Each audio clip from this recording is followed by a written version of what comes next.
Halo, selamat datang kembali di channel Ryuzi. Di video kali ini kita akan membahas manual Ace Stand Beyond the Heaven.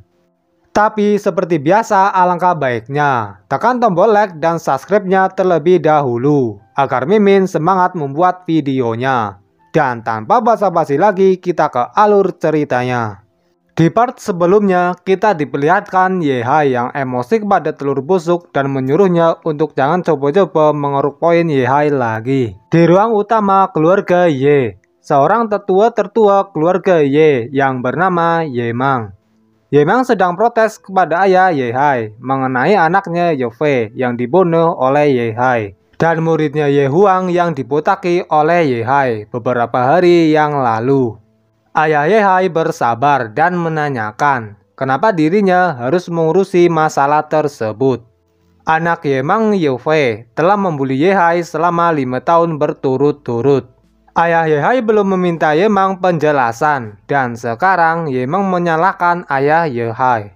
Yemang tersenyum dan menanyakan apakah ayah Yehai mempunyai buktinya.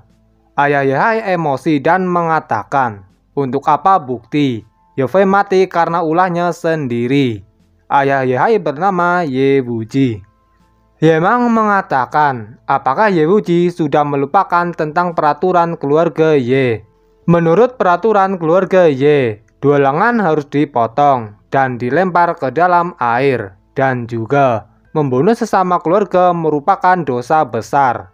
Atau Ye Wuji akan memaksa Yemang memanggil Departemen Penegak Hukum. Ye Wuji berpikir, apakah anggota penegak hukum berpihak kepada Yemang? Ketua keluarga Ye, Ye Hui. Ye Hui sedang melihat perdebatan antara Ye Wuji dan Yemang. Tiba-tiba seorang penjaga masuk dan mengatakan bahwa ada kabar buruk. Penjaga tersebut langsung lari ke arah Ye Wuji dan mengatakan bahwa kali ini benar-benar masalah yang besar. Ye Wuji menanyakan apa yang membuatmu terkaget seperti itu. Penjaga tersebut mengatakan, "Tetua, Yehai dia, apa yang terjadi pada anakku?" ucap Ye Wuji. Penjaga tersebut mengatakan bahwa Yehai telah membunuh Wang Wu di kota. Tidak hanya itu, Yehai juga melukai tetua keluarga Wang, Yin Yang. Sekarang orang-orang dari keluarga Wang telah sampai di depan gerbang keluarga Ye. Semua orang yang mendengar kabar tersebut langsung kaget dan tidak percaya, kecuali Ye Wuji. Ye Wuji percaya jika Yehai mampu membunuh Wang Wu. Tetapi tetua Yin Yang dari keluarga Wang keduanya berada di alam Qihai tingkat 5. Bagaimana Yehai bisa melukai mereka berdua? Ye Wuji mengira bahwa ada seseorang yang mencoba menyalahkan Yehai. Penjaga tersebut mengatakan jika Ye Wuji harus keluar dan melihatnya sendiri. Keluarga Wang datang dengan penuh amarah. Mereka tidak mudah ditangani. Ye Wuji meminta kepada para tetua untuk mengikutinya keluar untuk menemui keluarga Wang. Yemang berpikir anak itu bisa mengalahkan orang berada di Qihai tingkat 5. Sialan, padahal 5 tahun yang lalu iblis penghisap sudah menghisap darahnya. Lantas, bagaimana dia bisa menjadi seorang yang jenius dengan begitu tiba-tiba? Apa mungkin dia sudah menjadi iblis? Ya, ini satu-satunya kemungkinan. Bahkan surga pun membantuku. Yehai telah menjadi iblis. Dia membunuh sesama keluarga dan menyerang keluarga Wang. Dia lebih baik mati. Ye Wuji, si tua bangka, sudah saatnya kau turun dari posisi kepala keluarga. Di luar kediaman keluarga Ye, seorang bernama Wang Jusan. Wang Jusan sedang menunggu kehadiran dari kepala keluarga Ye untuk keluar. Ketika Ye Wuji sudah datang, Ye Wuji menanyakan apa yang kau lakukan di sini. Wang Jusan menghentakkan kakinya dan mengatakan dengan sangat keras, "Ye Wuji, berani sekali kau." Para tetua menutupi telinga mereka, kecuali Ye Wuji. Ye Wuji mengatakan dengan sangat keras, "Apa kalian pikir hanya kalian yang bisa berteriak dengan lantang seperti itu?" Ye Wuji berteriak kepada orang lain di jalan tidak mencerminkan seseorang yang setara dengan status kami. Hari ini, aku kemari hanya untuk satu tujuan. Serahkan Ye-Hai. Buat dia mendengarkan seluruh yang akan kami ucapkan. Ucap Wang Jusan. Ye Wuji menanyakan, apakah otakmu sudah konslet? Apa kau sedang menyuruhku untuk menyerahkan anakku? Kau pikir kau ini siapa? Wang Jusan memberikan sebuah token kepada Ye Wuji dan menyuruhnya untuk melihatnya dengan baik-baik. Ye Wuji pun tahu bahwa token tersebut merupakan token mayor atau token penguasa kota. Ye Wuji khawatir bahwa ini akan jadi semakin sulit. Wang Jusan mengatakan bahwa Ye-Hai telah membunuh Wang Wu dan Ye-Hai melakukan tepat di jalan. Ye-Hai juga melukai kedua tetua. Menurut hukum yang berlaku di kota Lingyuan, Ye-Hai akan menerima hukuman dikuliti dan tulangnya diremukan. Ye Wuji merasakan bahwa semua para tetua di belakangnya mentertawakannya. Ye Mang maju dan mengatakan, "Permisi Mayor Wang, ini adalah kesalahan keluarga Ye kami. Bagaimana jika Anda masuk dulu? Bukankah kita adalah orang yang memiliki status? Tidak baik jika beradu mulut di jalan seperti ini." Ye Mang menanyakan kepada Ye Wuji, bagaimana? Ye Wuji yang sedikit emosi dengan sikap Ye Mang pun memperbolehkan Wang Jusan masuk. Ye Wuji tahu bahwa Ye Mang berniat akan menjerumuskan Ye-Hai. Wang Jusan pun langsung masuk ke kediaman keluarga Ye. 5 menit kemudian, Wang Jusan menanyakan di mana Ye-Hai berada. Kenapa Ye-Hai belum juga datang ke sini? Ye Mang menjawab bahwa dirinya sudah mengutus seseorang untuk membawa Ye-Hai kemari dan meminta kepada Wang Jusan untuk menunggu sebentar lagi. Ye Wuji berharap Ye-Hai melarikan diri karena Ye Wuji masih bisa menangani masalah ini sendirian. Di rumah Ye-Hai, Ye-Hai menyadari bahwa ada seorang yang akan datang ke tempatnya. Seseorang mendobrak pintu rumah Ye-Hai. Orang tersebut memaksa Ye-Hai untuk mengikutinya ke aula utama. "Apakah aku sudah mempersilahkan kalian untuk masuk?" ucap Ye-Hai yang emosi. Salah satu orang tersebut mengatakan, "Ye-Hai, kau ini sudah membunuh anggota keluarga Wang. Dan sekarang ketua keluarganya ada di sini untukmu. Jadi kusarankan untuk patuh dan segera ikut kami." Ye-Hai mengambil bajunya dan langsung memakainya dan langsung pergi. Ye-Hai pergi sambil mengajar mereka semua. Ye-Hai sampai di aula utama. Ye Wuji kaget dengan kedatangan Ye-Hai. Ye-Hai langsung berjalan menuju ayahnya. Dan saat sudah di depan ayahnya, Ye-Hai memberi salam kepada ayahnya dan para tetua. Wang Jusan langsung berdiri dan mengatakan, "Berani sekali kau membunuh anakku. Sekarang kau harus dihukum. Apa kau ada kata-kata terakhir?" Ye-Hai pun tertawa dan mengatakan bahwa Wang Wu pantas menerimanya. Ye Mang mengatakan, "Ye-Hai, pertama kau sudah membunuh anggota keluargamu. Lalu kau membunuh anaknya Mayor Wang. Apa kau sudah gila? Dan sekarang kau bahkan tidak menyesal dengan keputusanmu itu. Kenapa keluarga harus mempertahankan orang liar sepertimu?" Ye Wuji menyuruh Ye Mang untuk menjaga ucapannya. Ye-Hai menjelaskan kepada Ye Mang bahwa anaknya Ye-Fei telah membuli Ye-Hai selama 5 tahun lamanya. Jadi sangat beralasan jika Ye-Hai membunuhnya. Ye-Hai juga menjelaskan kepada Wang Jusan bahwa anaknya Wang Wu tidak hanya mempermalukan Ye-Hai di depan umum. Wang Wu juga mengolok-olok ibu Ye-Hai yang sudah wafat. Jadi dia pantas menerimanya. Ye Wuji mengatakan, "Wang Jusan, apa kau sudah mendengarnya? Anakmu menghina istriku yang sudah wafat di hadapan anaknya. Jadi dia memang pantas mati. Jadi menurut hukum kota Lingyuan itu adalah tindakan yang pantas dilakukan." Ye Mang menanyakan, "Kalau begitu, bagaimana dengan personal kau tidak bisa berkultivasi selama 5 tahun? Lantas kau tiba-tiba saja bisa membunuh anakku Ye-Fei. Kemudian membunuh anaknya Mayor Wang dan melukai 2 tetua dari anggota keluarga Wang. Aku bisa menyimpulkan kalau kau sudah berkomplotan dengan iblis." "Tidak, kau sudah menjadi seorang iblis itu sendiri." Mereka semua pun kaget dan apa yang telah Yemang katakan. Ye-Hai menanyakan, "Anda bilang aku berkomplotan dengan iblis?" "Tidak, aku menjadi iblis," kata Anda. "Apa bukti Anda, tetua?" Yemang menyuruh Wang Jusan untuk menggunakan cermin pembuka tabir penyemaran kepada Ye-Hai. "Berani sekali kau menyebut anakku seperti itu," dan memaksa mereka menggunakan cermin pembuka tabir penyamaran. "Apa saat ini kau sedang mencoba mempertaruhkan reputasi keluarga kita?" ucap Ye Wuji. Yemang beralasan bahwa semua yang dilakukan ini demi kebaikan keluarga Ye. Ye-Hai pun tidak mempermasalahkan hal tersebut dan membiarkan mereka untuk menggunakan cermin tersebut kepada dirinya. Ye-Hai menanyakan bagaimana jika dirinya tidak menjadi demon. Yemang mengatakan jika Ye-Hai tidak berubah menjadi demon, maka itu hal yang bagus. Tetapi yang difikirkan Yemang adalah Ye-Hai tidak mungkin mengalahkan seorang Rana Qihai tingkat 5 hanya dengan kekuatan warrior tingkat 3. Wang Jusan mulai emosi dan mengatakan jika Ye-Hai tidak berubah menjadi demon, maka masalah ini tidak akan diperpanjang. Ye Wuji tentunya khawatir dengan Ye-Hai, tetapi Ye-Hai menyuruh ayahnya untuk tenang saja.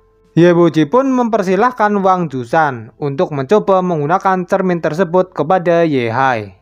Wang Jusan langsung menggunakan cermin tersebut kepada Ye-Hai dan mengeluarkan cahaya dan langsung mengarah ke Ye-Hai. Pertama-tama Ye-Hai merasa silau dengan cahaya tersebut. Tetapi lama-kelamaan Ye-Hai mulai merasa nyaman. Para anggota keluarga Wang pun kaget dan apa yang mereka lihat sekarang. Dan juga para tetua keluarga Ye pun ikutan kaget setelah melihatnya. Wang Jusan pun hanya bisa terdiam. Ye Wuji menyuruh Wang Jusan untuk keluar dari kediaman keluarga Ye. Salah satu anggota keluarga Wang tidak percaya dan menuduh Ye-Hai bahwa Ye-Hai memiliki teknik rahasia untuk menyembunyikan aura Dominiknya. Ye-Hai dan Ye Wuji pun emosi. Ye-Hai mengeluarkan auranya. Orang tersebut langsung kaget. Ye-Hai mengeluarkan tebasan dan langsung menebas orang tersebut hingga terpental jauh. Yemang dan Ye Hui pun kaget dengan kekuatan Ye-Hai. Wang Jusan tidak menyangka bahwa dengan kekuatan warrior tingkat 3, Ye-Hai mampu mengalahkan kekuatan Qihai. Dan Wang Jusan menduga bahwa teknik itu berada di tingkat Kuang. Ye Wuji pun bangga kepada Ye-Hai karena Ye-Hai mempunyai teknik tingkat Kuang. Ye-Hai mendatangi orang tersebut dan langsung menamparnya berkali-kali dan langsung memukul dadanya hingga muntah darah. Wang Jusan yang melihatnya pun langsung emosi dan mengeluarkan auranya dan menyuruh Ye-Hai untuk berhenti. Ye Wuji yang melihat Wang Jusan ingin menyerang Ye-Hai, Ye Wuji pun langsung emosi dan mengeluarkan semua kekuatannya dan mengatakan, "Beraninya kau menyerangnya, Wang Jusan. Menurutmu siapa yang memulainya duluan?" Semua orang yang melihat kekuatan Ye Wuji kaget dan mengetahui bahwa kekuatan Ye Wuji berada di Zhehua level 1. Sedikit informasi bahwa tingkat di komik ini belum ada penjelasan. Jadi, jika ada yang tahu bisa dijelaskan di kolom komentar. Wang Jusan pun kaget setelah melihat kekuatan Ye Wuji yang sudah mencapai tahap tinggi. Di sisi lain, Ye-Hai mencekik leher orang tersebut dan langsung melemparnya keluar ruangan. Ye Wuji menyuruh Wang Jusan untuk keluar dari kediaman keluarga Ye. Wang Jusan yang tidak bisa berbuat apa-apa pun menurutinya dan langsung pergi. Ye Wuji menanyakan kepada para tetua, "Anakku bukanlah seorang demon. Apakah kalian kecewa?" Yemang kesal dan menjawab, "Menakjubkan, sangat menakjubkan. Dia benar-benar anak ajaib." Yemang dan para tetua lainnya langsung berpamitan untuk undur diri dan langsung pergi. Ye Wuji langsung menghampiri Ye-Hai dan menanyakan apakah Ye-Hai yakin bukan dari bagian demon. Ye-Hai pun menjawab bahwa dirinya bukan bagian dari demon. Ye-Hai tiba-tiba menanyakan kepada ayahnya bagaimana ibunya meninggal.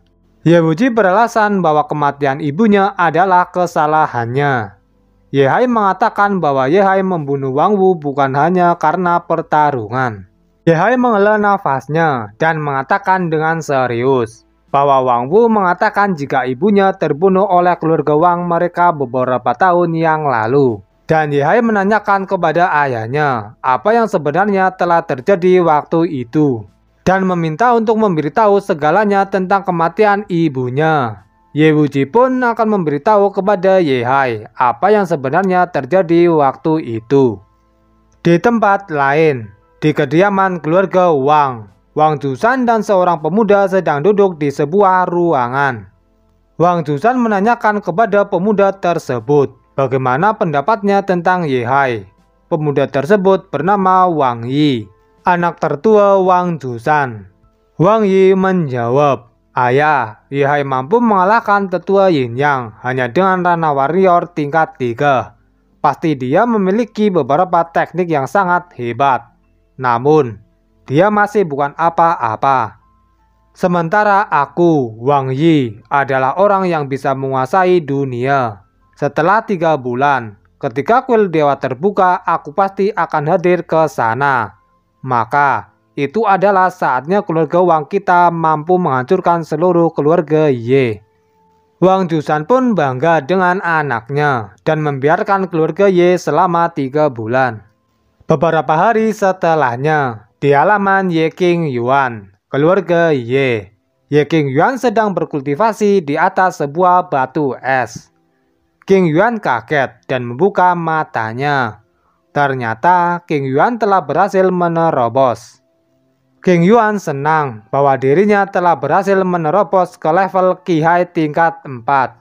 King Yuan berpikir jika dirinya mungkin bisa mencapai tingkat 5 sebelum kompetisi keluarga yang akan tiba sebulan lagi, dan berniat akan mengalahkan Ye Qiu. Dan King Yuan berniat akan menjadi salah satu dari murid kuil dewa dan langsung pergi. Beberapa saat kemudian, King Yuan sedang berada di kota. King Yuan disapa oleh seorang 2 junior wanita. Dan para junior pria yang menemui King Yuan pun langsung memberi salam kepadanya. Setelah itu, mereka bertiga pergi sambil mengobrol tentang kompetisi keluarga yang akan segera tiba. Junior yang di tengah menebak jika saudari senior King Yuan pasti bisa mengalahkan para tingkat atas di kompetisi keluarga nanti. King Yuan pun mendengar percakapan mereka bertiga. Si gendut mengatakan, walaupun saudara Ye Qiu kuat dibandingkan dengan bakat, aku rasa saudari senior King Yuan lebih hebat. King Yuan yang mendengarnya pun langsung merasa bangga diri. Si kacamata menanyakan kepada mereka berdua, apakah mereka lupa tentang Ye Hai. Si kacamata mengatakan, aku rasa Ye Hai juga cukup kuat. Jika kita membicarakan tentang generasi muda keluarga Ye, maka kita perlu memperhatikan Ye Hai.